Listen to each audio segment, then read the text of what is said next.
Guys, welcome to our YouTube channel broken bondage. और आज का जो टॉपिक है वो है हमारा वॉइस। और ग्रामेटिकल कंसेप्ट के हिसाब से देखें तो वॉइस बहुत ही इंपॉर्टेंट टॉपिक है। बहुत सारे बच्चों को प्रॉब्लम होती है कि किस प्रकार से हमें वॉइस को चेंज करना है। तो ये सब जानने से पहले मैं एक बार आपको वॉइस की डेफिनेशन बता देता हूँ कि वॉइस क्या है और उसके कितनी टाइप है, किस प्रकार से हम उनको चेंज करते हैं, वो बाद की बातें हैं। देखिए, वॉइस क्या है? Voice is a term use to express whether the verb is active और पैसिव। एक टर्म है जो ये बताने के लिए यूज की जाती है कि आपकी जो वर्ब है वो एक्टिव है या फिर पैसिव है। कैसे पता चलेगा? How we find that verb is active और passive? Simply, when the subject of the verb is doing the action of the verb. जब सब्जेक्ट खुद काम करता हो वर्ब के ऊपर, तब ये क्या कहलाएगा? एक्टिव वॉइस कहलाएगा। And when the subject of the verb is being acted upon or receiving the action of the verb is known as passive voice। और जब सब्जेक्ट वर्ब के एक्शन को रिसीव करता, खुद एक्शन नहीं मतलब एक्शन को रिसीव करने का काम करता है, वो वर्ब आपकी क्या कहलाती है? In the form of passive voice. वो वर्ब आपकी पैसिव वॉइस फॉर्म में कहलाती है। तो हमें पता चला वॉइस क्या है। वॉइस ये बताने के लिए है कि आपकी जो वर्ब है वो एक्टिव है या पैसिव है। तो हमारे पास में दो टाइप्स हो गई, पहले एक्टिव वॉइस और दूसरी जो टाइप है वो है आपकी पैसिव वॉइस। ठीक है, जितने भी हमने टेंस अभी तक सीखे हैं, तीन हमारे पास में टेंस थे, प्रेजेंट, पास्ट और फ्यूचर, और उनकी चार सब टाइप थी, इंडेफिनेट, कॉन्टिन्यूअस, परफेक्ट और परफेक्ट कॉन्टिन्यूअस। तो कुल मिलाकर हमारे पास में 12 टेंस हो गए। और 12 टेंस जो हमने लर्न किए हैं, जितने भी हमने सेंटेंस उनके बनाए हैं, वो सभी एक्टिव वॉइस के अंदर हैं। और हमें उनको किस में चेंज करना होता है? पैसिव वॉइस में। ऐसा नहीं है कि हम एक्टिव से पैसिव में चेंज कर सकते हैं, हम पैसिव को भी किस में चेंज कर सकते हैं? एक्टिव में चेंज कर सकते हैं। ज़्यादा फर्क नहीं होता। एक्टिव का मेन यहाँ पर सब्जेक्ट है, जो वर्ब का जो सब्जेक्ट है वो खुद एक्ट करेगा, और पैसिव में क्या करेगा? वर्ब के एक्शन को रिसीव करने का काम करता है। तो ये है आपका एक्टिव और पैसिव वॉइस। अब हम देखते हैं कुछ रूल जिसके द्वारा हम एक्टिव से पैसिव वॉइस में चेंज कर सकते हैं। चलिए शुरू करते हैं। एक्टिव से पैसिव वॉइस में कैसे चेंज करेंगे? देखिए, आपको क्या करना है, कुछ रूल्स आपको लर्न करने हैं कि किस प्रकार से एक्टिव से पैसिव वॉइस में चेंज किया जा सकता है। ये आपका एक्टिव वॉइस है और आप इसको चेंज करोगे पैसिव वॉइस के अंदर। तो उसके लिए आपको क्या करना है, अगर एक्टिव वॉइस का जो सेंटेंस है उसका जो सब्जेक्ट है उसको आप पैसिव वॉइस के किस में चेंज कर दोगे? ऑब्जेक्ट में आप उसको चेंज कर दोगे। ठीक है, मीन एक्टिव वॉइस का सेंटेंस का जो सब्जेक्ट है वो पैसिव वॉइस के ऑब्जेक्ट में चेंज हो जाएगा, और जो एक्टिव वॉइस का ऑब्जेक्ट है वो पैसिव वॉइस का क्या बन जाएगा? सब्जेक्ट बन जाएगा। यहाँ पर कोई भी मेन वर्ब यूज कर रखी हो, ठीक है, चाहे वो वर्ब की फर्स्ट फॉर्म हो, चाहे वर्ब की फर्स्ट फॉर्म के साथ में आईएनजी लगा रखा हो, चाहे वो वर्ब की थर्ड फॉर्म हो, चाहे वो वर्ब की सेकंड फॉर्म हो, कोई भी वर्ब हो, यहाँ पर इससे कोई मैटर नहीं है। हमें पैसिव वॉइस के अंदर मेन वर्ब की कौन सी फॉर्म यूज करनी है? थर्ड फॉर्म यूज करनी है। एक प्रपोजिशंस हम लगाएंगे और वो आपकी प्रपोजिशंस होगी बाय। ओके, ये आपको क्या करना है? लर्न करना है। सब्जेक्ट को ऑब्जेक्ट बना देना है। सब्जेक्ट किसका? एक्टिव वॉइस का सब्जेक्ट, पैसिव वॉइस का क्या बन जाएगा? ऑब्जेक्ट। और एक्टिव वॉइस का ऑब्जेक्ट पैसिव वॉइस का क्या बन जाएगा? सब्जेक्ट बन जाएगा। मेन वर्ब, एक्टिव वॉइस की कोई भी मेन वर्ब वो पैसिव वॉइस में मेन वर्ब की थर्ड फॉर्म में चेंज हो जाएगी, और एक प्रीपोजिशन आपको लगानी है और वो है आपकी बाय। ठीक है, अभी मैं कुछ आपको टेंस के रूल भी बता देता हूँ कि टेंस किस प्रकार से आपके चेंज होने वाले हैं और सब्जेक्ट ऑब्जेक्ट में किस प्रकार से चेंज होने वाला है। देखिए एक बार, अगर आपका एक्टिव वॉइस में कहीं आपको डू डज दिखाई देता हो, डू डज दिखाई देता हो प्लस में मेन वर्ब की फर्स्ट फॉर्म अगर आपको दिखाई देती हो, या फिर वर्ब की फर्स्ट फॉर्म या अस या ईएस आपको दिखाई देता हो, तो आप इसको जब पैसिव वॉइस में चेंज करेंगे तो हम हेल्पिंग वर्ब इसकी जगह पर इज एम आर का प्रयोग करेंगे। ठीक है, ये हेल्पिंग वर्ब किस प्रकार से बदल रही है वो, अगर आपके एक्टिव वॉइस के अंदर इज एम आर पहले से ही है तो आप इसको इज एम आर के साथ बीइंग और ऐड करके पैसिव वॉइस में चेंज करोगे। ठीक है, अगर आपकी हेल्पिंग वर्ब हैज़ या हैव है तो आप उसके साथ में हैज़ हैव तो लगाओगे ही, बीन और ऐड कर दोगे। क्लियर? उसके बाद में अगर आपके एक्टिव वॉइस में डिड है या फिर वर्ब की सेकंड फॉर्म है तो आप इसमें हेल्पिंग वर्ब यूज करोगे वाज या वर।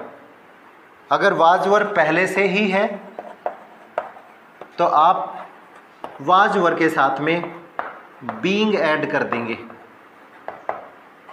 ओके, उसके बाद अगर हमारे पास में हैड पहले से ही मौजूद है तो हम क्या कर देंगे, हैड बीन कर देंगे उसको।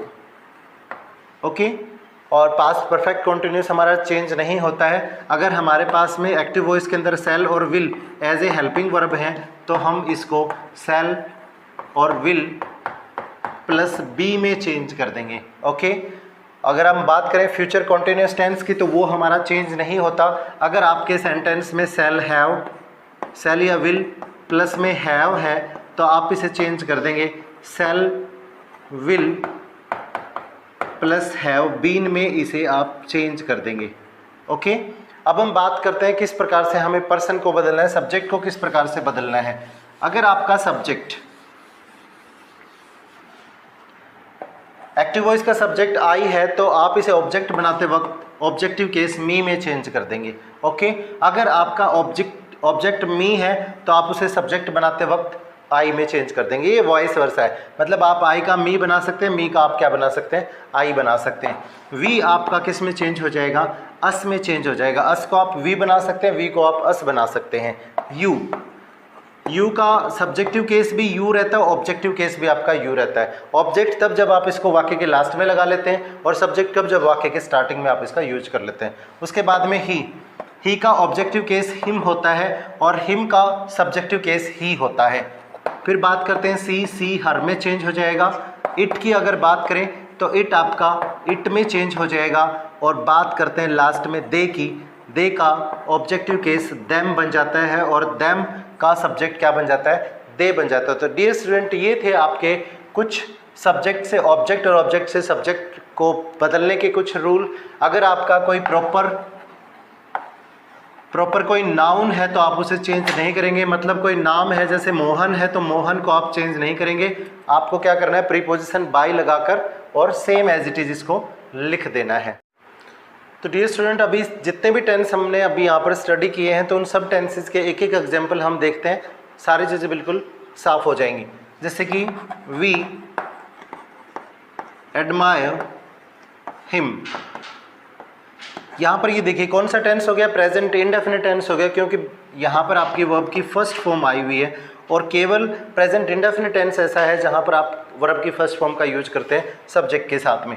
तो हमने सीखा था कि क्या करना है, आपको ऑब्जेक्ट को सब्जेक्ट बनाना है पैसिव वॉइस के अंदर और सब्जेक्ट को क्या बना देना है, ऑब्जेक्ट बना देना है। ठीक है, तो यहाँ पर हिम ऑब्जेक्ट है, अगर आप इसे सब्जेक्ट बनाएंगे तो ये क्या बन जाएगा, ही। और हमें बताया गया था कि प्रेजेंट इंडेफिनिट के साथ अगर आपका एक्टिव वॉइस का स्ट्रक्चर है तो आप is am are helping verb use करोगे और ही के साथ में हमने यूज क्या कर लिया, इज, ही इज। और उसके बाद में मेन वर्ब की थर्ड फॉर्म एडमायर की थर्ड फॉर्म होती है एडमायर्ड, और उसके बाद में हम बाय लगाकर और इसको ऑब्जेक्ट बना देंगे और वी का ऑब्जेक्टिव केस क्या होता है, आपका अस होता है। तो ये स्ट्रक्चर बन जाएगी पैसिव वॉइस की, he is admired by us. Second sentence देखिए, प्रेजेंट इंडेफिनिट का था, प्रेजेंट कंटिन्यूअस का एक स्ट्रक्चर देख लीजिए, they are reading the book. ये हमारा कौन सा टेंस हो गया, प्रेजेंट कंटिन्यूअस टेंस हो गया। अगर आप इसको पैसिव वॉइस में चेंज करना चाहें, द बुक, और हमें बताया गया था कि इज एम आर जहां खुद कंटिन्यूअस के अंदर है तो उसके साथ में आप बीइंग ऐड करके पैसिव वॉइस में चेंज कर दें। The book is being read by them, they का ऑब्जेक्ट क्या हो जाएगा, देम हो जाएगा। और डियर स्टूडेंट, रीड की सेकंड और थर्ड फॉर्म सेम लिखी जाती है पर प्रोनाउंसिएशन इसकी थोड़ी सी अलग होती है। रीड फर्स्ट फॉर्म रेड और रेड सेकंड और थर्ड फॉर्म होती है। तो डियर स्टूडेंट, आप कैसे चेंज कर सकते हैं, बुक इज के साथ में आपको बीइंग ऐड करके वर्ब की थर्ड फॉर्म बाय और ऑब्जेक्ट आपको इसके साथ में लगा देना है। ये प्रेजेंट कॉन्टिन्यूस की स्ट्रक्चर थी। प्रेजेंट परफेक्ट को अगर आप बनाना चाहें तो we have taken our lunch, ये आपका कौन सा टेंस हो गया, प्रेजेंट परफेक्ट टेंस हो गया, because we have use have plus verb की third form, it show that present perfect tense. And if we change it in to the passive voice then we use object as a subject, our lunch has been हम उसके साथ में add कर देंगे taken by us. ये आपका क्या बन जाएगा, पैसिव वॉइस बन जाएगा एक्टिव का। हमें हैज हैव के साथ में बीन को ऐड करके मैन वर्ब की थर्ड फॉर्म यूज करते हुए और सब्जेक्ट को ऑब्जेक्ट में चेंज कर देंगे। और अगर हम बात करें प्रेजेंट परफेक्ट कॉन्टिन्यूस की तो डियर स्टूडेंट हम उसको चेंज नहीं करते। अब बात करते हैं पास्ट इनडेफिनिट के एग्जाम्पल की। वी डिड इट, ये आपका पास्ट इनडेफिनिट है। क्यों है पास्ट इनडेफिनिट? क्योंकि हमने यहाँ पर मेन वर्ब की सेकेंड फॉर्म यूज की है और ये केवल एक ऐसा टेंस है जहाँ पर आप वर्ब की सेकंड फॉर्म सब्जेक्ट के साथ में यूज करते हो। ये दिखाता है कि ये पास्ट इंडेफिनिट है। अगर आप इसका पैसिव वॉइस बनाना चाहें तो हमने इट को सब्जेक्ट बनाया और ये हमें बताया गया था कि पास्ट इंडेफिनिट अगर टेंस है तो वाज वर हम हेल्पिंग वर्ब लेंगे। इट वाज, डिड की सेकंड थर्ड फॉर्म होती है डन, डू डिड डन, और डन बाय और वी को हमने चेंज कर दिया अस के अंदर। It was done by us. अगर हम बात करें पास्ट कॉन्टिन्यूस टेंस की जहां खुद वाज वर हेल्पिंग वर्ब के रूप में यूज होते हैं, जैसे कि Mohan was singing a song.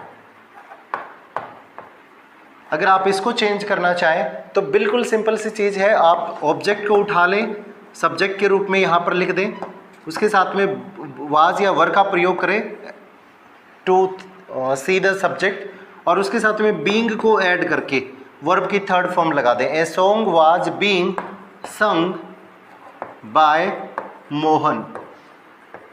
ये बन जाएगा आपका पास्ट कॉन्टिन्यूस का पैसिव वॉइस। और हम अब बनाने जा रहे हैं पास्ट परफेक्ट को। पास्ट परफेक्ट में हैड प्लस मैन वर्ब की थर्ड फॉर्म होती है, जैसे कि she had washed the cloth. ठीक है, अब हम इसको चेंज कर लेते हैं।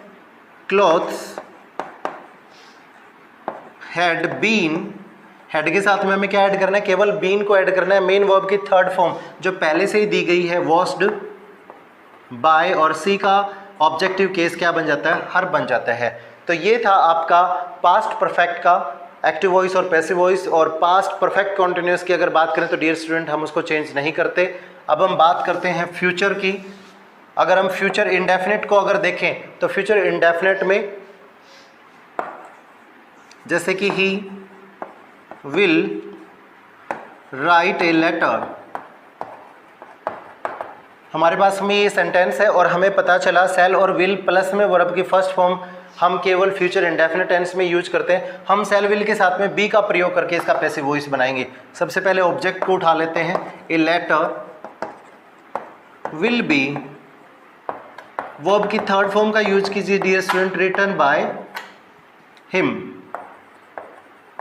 ये आपका पैसिव वॉइस बन जाएगा। सेल विल जहां आया हुआ उसके साथ में केवल आपको बी जोड़कर मैन वर्ब की थर्ड फॉर्म का प्रयोग करते हुए पैसिव वॉइस में चेंज कर लेना है। और अगर हम बात करें फ्यूचर कॉन्टिन्यूस टेंस की तो dear student future continuous change नहीं होता। फ्यूचर परफेक्ट को हम चेंज कर सकते हैं। फ्यूचर परफेक्ट का मैं एक एग्जाम्पल आपको देता हूं। You will have cut the tree. Okay, will have कहाँ पर यूज होता है, आपका फ्यूचर परफेक्ट में यूज होता है और प्लस में मेन वर्ब की थर्ड फॉर्म का प्रयोग हमने कर रखा है।